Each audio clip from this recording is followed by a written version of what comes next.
E vamos nós para mais um capítulo das histórias do Neto, as crônicas do Neto. Vou contar mais um pedacinho, né? Esse é o capítulo 3 das histórias do seu Érico, né? Para quem está chegando aqui agora, está assistindo esse vídeo pela primeira vez, não assistiu a sequência, eu estou contando passo a passo as histórias de uma amizade que eu tive com um senhor chamado Érico Lopes, morador lá de Matão. O seu Érico foi meu amigo durante um bom tempo, trabalhei para ele e convivemos juntos durante 6 anos. E o seu Érico já era um octogenário, né? Quase um nonagenário, e nós nos conhecemos por acaso, nos tornamos amigos. Acabei trabalhando para ele, cuidando dele, né? Fazendo companhia para ele. E nesse tempo que nós ficamos juntos, nós criamos uma grande amizade. Se você gostou, se você já assistiu algum dos nossos vídeos, não esquece aí de dar um like, compartilhar e fazer nossos vídeos chegarem a mais pessoas. Se você está chegando aqui agora, procura lá no nosso canal. Eu tenho mais 2 vídeos falando sobre a história do seu Érico para você entender direitinho como é que é. Nas próximas semanas eu vou continuar contando as histórias do seu Érico. Então vamos para a história de hoje, né? Como eu disse para vocês, seu Érico era um cidadão muito incomum, né? Cheio de bordões, cheio de ensinamentos, e aprendi muita coisa com ele. Não posso deixar de registrar essas passagens, então eu resolvi, né, aqui no meu canal, passar essas informações, passar essas histórias, contar elas para vocês. Eu sou professor de história, ganho uma vida com isso, né? Então acho que daria certo eu continuar passando aí as minhas histórias para vocês. A história de hoje é bem peculiar, é a história do VWTL 1972 verde, 4 portas, que era o xodó de seu Érico. Como eu disse para vocês várias vezes, eu sempre passava pela frente da casa do senhor Érico, né? Eu sempre conversava com ele me chamava para conversar, ele me contou muitas histórias. Entre tantas histórias que ele me contava, as que ele mais se emocionava eram as histórias dele como músico, porque como eu disse no outro vídeo, ele foi jardineiro profissional, ele foi metalúrgico, ele foi vendedor de produtos da Valita, de catálogo da Valita naquela época, né?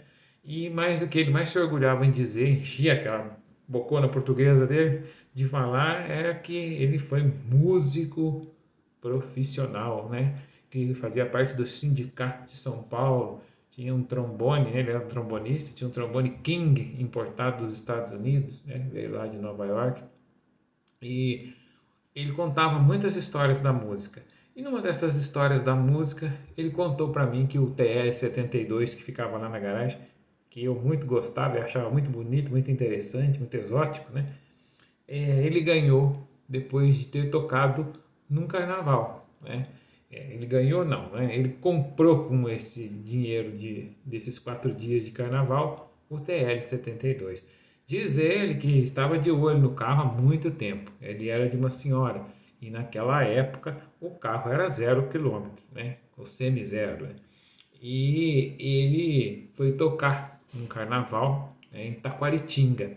Ele tocou ali perto de Matão, na cidade de Taquaritinga, o carnaval todo. Quando chegou no final do carnaval, né, que ele recebeu o dinheiro pelos 4 dias de música que ele proporcionou para os foliões lá, ele pegou esse dinheiro e ele dizia certinho que era numa madrugada, né? Ele pegou o dinheiro de madrugada, esperou um pouquinho clarear o dia e já voltando para casa ele já passou lá na cidade de Matão. Ele falava o nome da rua, infelizmente eu não me recordo, e o nome da pessoa também, infelizmente eu não me recordo.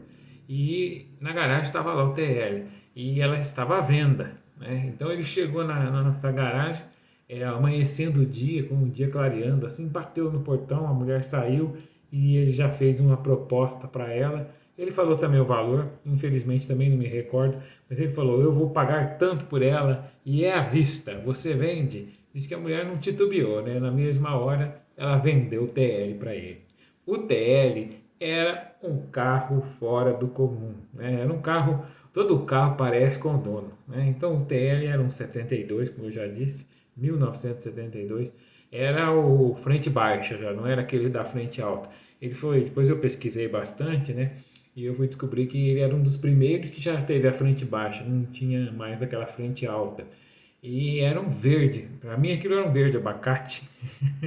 Mas tem um nome certo da cor da Volkswagen que vendeu essa cor muito em Fusca, em Brasília, em Variante, e era um verde.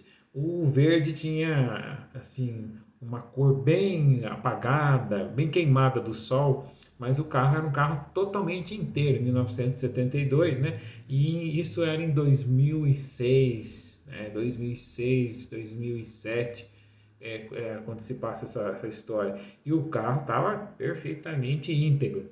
Aí ele me contou que tinha comprado esse carro e que desde então, né, isso tinha passado tantos anos, era o carro dele, é o carrinho, como ele falava. Este é o meu carrinho. Quando o carro estava arrumadinho, que ele dava uma volta, que a gente andava nele para cima e para baixo, ele falava: esse aqui é o bicho. O bicho tá bom, ele chamava o carro de bicho, né? O bicho tá bom. Vamos encher o tanque do bicho, vamos dar uma volta no bicho. Mande o bicho para arrumar lá no seu Serginho, que era o mecânico que ele gostava lá de São José do Rio Pardo. O TL era um carro de personalidade. O TL só sabia atender o dono. Eu dirigi o TL muitas vezes. O seu Érico depois ficou doente, não conseguiu mais dirigir. E aí eu passei a dirigir o TL para lá e para cá, aprender a dirigir, aprender as manhas do carro. Mas eu sempre me recordo que eu estava dormindo na minha casa. Minha casa era três casas para baixo da casa dele. E de manhã cedo ele ia ao banco, ele ia ao sacolão, ele ia ao supermercado, então ele tirava o carro. E quando ele tirava o carro, a rua inteira sabia que ele estava tirando o carro, porque ele não conseguia, mas não tinha mais flexibilidade nas pernas, né? Então ele afundava o pé no acelerador e controlava o carro na embreagem. Até ele urrava, era um urro mesmo. O 1600, né, motor plano 1600, nossa mãe do céu, qualquer dia eu achava que ele ia cuspir ali uma biela, cuspir ali uma bronzina, cuspir um pistão, de tanto que ele acelerava. E aí ele saía e aquilo, nossa mãe, e por uma primeira marcha ele rasgava a rua até onde não conseguia ouvir mais em primeira marcha, né? E saía. E ele contava para mim que o motor do carro tinha sido comprado novo. Ele tirou o motor, ele andou no motor original até pouco tempo atrás, antes de eu conhecê-lo, e aí ele comprou um motor na caixa, né? Um motor novo, e colocou o motor novo na TL. Só que não havia embreagem que aguentasse ele, toda hora tinha que trocar a embreagem por causa da aceleração que ele aprontava. O TL era um carro muito gostoso. Nós andamos muito nele, nós tivemos muitas passagens gostosas nele, porque depois de doente, que ele não podia mais andar, tudo que ele queria na vida era dar uma volta de TR. Então a gente sempre saía depois do almoço, né? Mais no meio da tarde, 2, 3 horas, para a rua. E aí ele decidiu o destino. Ele falava para mim: senhor, por favor, me leve em Mococa. Então a gente entrava no TL, passava no posto, enchia o tanque do bicho, né? E quando ele olhava o ponteirinho cheio, ele falava: agora estamos de tanque cheio, podemos ir para onde a gente quiser.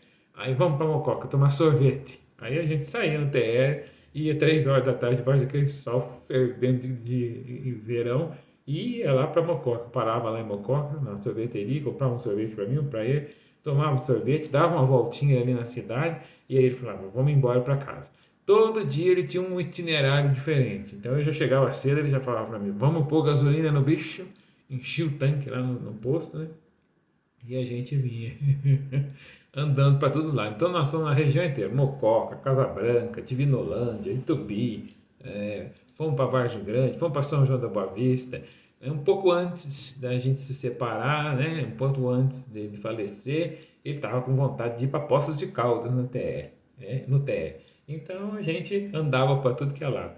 Para encerrar esse vídeo hoje, eu quero contar uma parte, uma história muito engraçada, né? Nós paramos no posto uma vez e ele sempre conversava muito, ele tinha muita amizade com os frentistas, com o dono do posto, né? E eu estava no volante, ele no passageiro. E aí o frentista veio, começou a conversar com ele conversar com o frentista. Eu não sei o que aconteceu com o frentista, e o frentista, se ver esse vídeo, ele vai saber, né? Que aí ele esqueceu, ele distraiu. E ele sempre completava o tanque, né? O tanque estava meio vazio e ele enchia até na boca, até derramar, até desarmar. Então ele encheu, ele mandou encher e o frentista começou a encher, conversando com a gente, encheu. Quando veio o frentista, eu olhei pro frentista assim, ele estava pálido. Eu falei: o que aconteceu, né? Aí ele falou assim: por favor, pelo amor de Deus, me perdoe.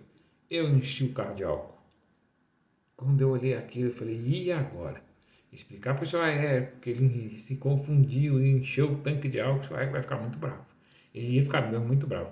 Porque o seu Aéreo, quando alguém fazia alguma coisa errada, quando alguém cometia uma gafe, cometia uma besteira, ou então fazia uma idiotice, o seu Aéreo tinha um ditado, tinha um bordão que era bem severo. Ele falava assim, tem cabeça para enfeitar o corpo. E eu fiquei com medo do frentista perder o emprego por causa disso, porque ele ia ficar muito bravo, ia fazer um escândalo ali. O dono do posto estava no posto, né? Aí eu falei para ele, fica quieto, não fala nada, né? Não vamos alertar o seu aéreo. Ainda tem um pouco de gasolina no cano aí, até na cuba do carburador. Vamos ver se eu consigo chegar em casa. Chegando em casa, eu dou um jeito de tirar esse álcool daí, né? Ele falou, então você tenta, qualquer coisa você me avisa. E eu, ingenuamente, né? Eu era moleque, dei partida no carro e saímos. Saímos, não andamos o quê? Uns 200, 300 metros. O carro parou. O carro engasgou, parou na mesma hora. O senhor Aéreo, que nunca foi um cidadão bobo, né? Sempre muito esperto, muito ativo. Ele olhou para mim e falou assim: esta gasolina está estragada. Aí eu falei: não é possível, senhor Aéreo. Ele falou: está estragada. Volta lá no posto, faz um escândalo lá que essa gasolina está estragada. Eu falei: não, calma, vamos dar um jeito, né?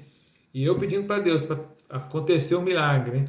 Aí eu tentei dar partida no carro, não é que o carro resolveu pegar com álcool mesmo. E aí nós fomos, o carro foi cuspindo, foi estourando, foi falhando. E a sorte que o posto era perto da casa, né? Chegamos na casa, guardamos o carro, pus o carro lá dentro e ele, amanhã vai atrás do Serginho, para o Serginho ver o problema do motor do carro, não sei o que, não sei o que, não sei o que. Falei, não pode deixar que amanhã eu vou. Aí enrolei ele ali, coloquei ele lá na TV, ele ficou assistindo televisão, ele cochilou. Nele cochilar, eu falei para a empregada que ficava lá, falei, dá uma olhada nele que eu vou levar esse carro agora para tirar esse álcool dela. Aí peguei o carro, levei lá no posto, o frentista conseguiu tirar a mangueira, esgotou o tanque, né? Devolveu o álcool no tanque e encheu o carro de gasolina, nós aceleramos ele um pouco, a gasolina voltou a girar no sistema, o carro voltou a funcionar. E eu voltei para casa, guardei o carro sem o Aéreo perceber. Um homem com 87 anos, né? É muito complicado explicar para ele que não daria para ele fazer um escândalo ali, né? Mas nós fizemos isso e no outro dia de manhã eu falei para ele, vamos tentar, quem sabe o carro dormiu, né? Era só alguma sujeirinha, vamos dar uma partida. Aí tem partida, o carro funcionou normalmente. Ele falou, acelera, acelera, acelera, acelerei bastante o carro. Depois que ele viu que o carro estava funcionando, ele falou, você tem razão, pode ter sido só uma sujeirinha. Ele não ficou no prejuízo. A conta continuou do mesmo jeito, o valor do mesmo carro não ficou estragado, então entre mortos e feridos salvaram-se todos. Essa é mais uma das nossas passagens. Se você gostou do nosso vídeo, não esquece de dar um like aí e de compartilhar o vídeo com quem você gosta, tá? Agradeço por vocês me assistirem e até o próximo vídeo.